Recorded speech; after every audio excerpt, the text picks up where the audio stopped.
સમાચારમાં આગળ વાત કરીએ તો જૂનાગઢમાં વિસાવદરની પેટા ચૂંટણીનો જંગ જામ્યો છે। વિસાવદરની વિધાનસભાની પેટા ચૂંટણી યોજાવા જઈ રહી છે।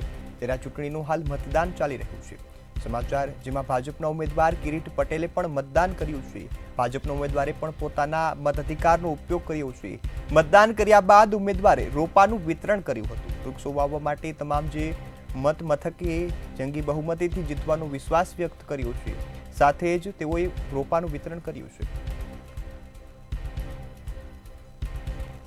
આજે વિસાવદર વિધાનસભાની પેટા ચૂંટણીમાં મતદાન યોજાયું છે। મેં મારા બૂથ ઉપર આણંદપુર ગામે મારા મતનો સહી અધિકારનો ઉપયોગ કરેલ છે।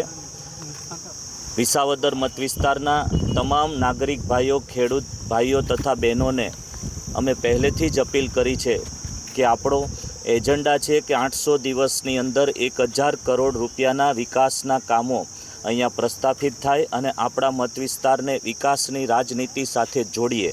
એ દિશામાં આજે 157 ગામે ગામથી લોકોનો ખૂબ જ ઉત્સાહ છે અને મને આશા છે કે 25,000થી પણ વધારે મતોથી ભારતીય જનતા પાર્ટીનો વિજય થશે।